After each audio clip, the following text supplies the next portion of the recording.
Bismillahirrahmanirrahim. Assalamualaikum warahmatullahi wabarakatuh. Good day everyone. Please let me introduce myself. I am Daulat Ilmi Maldani from Faculty of Communication Science, specializing in Public Relations, class of 2021. Today, I'd like to present my final research for the SPeSIA competition 2021.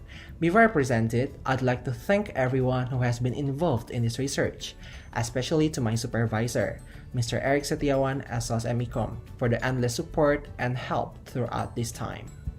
Okay, so the topic of this research is Indonesian undergraduate students cross-culture communication experiences in the Netherlands. Let's go to the first slide. It's about context of the study. According to research by Learn Like Dutch in 2016, the Netherlands are a country with an excellent education system. It is why they have less amount of unemployment when we compare to any other countries in the world. Since 90% of all the majors in the Netherlands is using English, also makes the students from various countries choose the Netherlands as a place to study, and the numbers are increasing annually based on a research by World Education Services in 2018. Besides, there are many supporting advantages such as compatible facilities and also a bunch of new experiences that every student can gain by studying abroad. Among all of the good sides that has been mentioned, the students also have to face difficulties from studying abroad, such as culture shock, homesick, and hard adapting phase. And from all of this context of the study, this is why I would like to do a research based on this topic. The next one is about objectives of the study. The first one is to find out the Indonesian undergraduate students' cross-culture communication experience in the Netherlands. And the second one is to understand the meaning of the cross-culture communication who has been experienced by them in the Netherlands. Okay, the third slide is about framework of the study. Let's go to the topic itself. It's about Indonesian undergraduate students' cross-culture communication experience in the Netherlands. And we're using one study. It's from Alfred Schutz. It's about phenomenological study, and it's all aligned to three theories that I'm using here. The first one is cross-cultural communication by Gerhard Malitsky, and the second one is speech code theory by Jerry Philipson, and the third one is face negotiation theory by Stella Ting Toomey. And also, it all will be aligned to the result of this research. It's about the typification model of cross-cultural communication experiences in the Netherlands.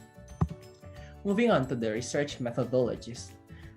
The first one here is interactionist paradigm. And the second one is the method that I'm using here is qualitative method. And this is why I'm using a phonological study. It's from Alfred Schutz. Okay, so the first discussion is about cross-cultural communication experiences in the Netherlands. And here, I have divided into three types. The first type is about the cross-cultural communication itself, which that there are three things that I highlight here. The first one is honesty. This is why they're also being straightforward. The third one is about language differences. And the second type is about the type of students' experience with the Netherlands environment. The first one is about encouraging atmosphere. And then the second one is work-life balance. And the third one here is culture shock. And yeah, the third type is type of students' experience with their own self. The first one is intrapersonal communication. The second one is homesick. But most importantly, it's about mindset. So while we are having a great mindset, it means that we can survive along the way. Okay, so because motive is something that caused the action that they're doing. The first one is an excellent education system in the Netherlands. The second one is unforgettable experiences. And the third one is Dutch people are very organized and living their lives. But in order to motive is something that they want to achieve in the future. I found out here is skill and knowledge development, a good opportunity to have a credible international networking, of course, because they meet a lot of people from various countries and are willing to reach their dreams. So the meanings we found here is we can find the four meanings that in reaching their dreams, Indonesian students are not just considering from a decent university reputation, but also to apply an organized lifestyle that most of the Dutch have.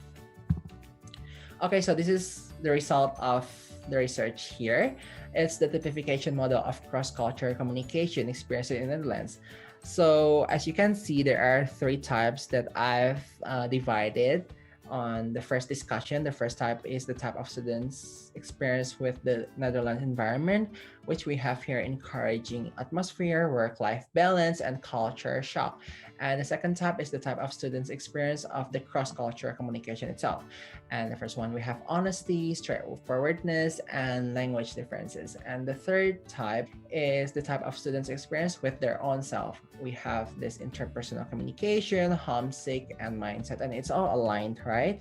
And something that all aligned one more time here is the form meaning that we discovered earlier. It's about reaching the dreams by studying abroad in the Netherlands. And the purpose of this meaning itself is to aspire a more organized lifestyle. Okay, so we come to the conclusion here. Is the first one, the cross-cultural communication experience in the Netherlands, and the second one is the meaning of cross-cultural communication experience in the Netherlands.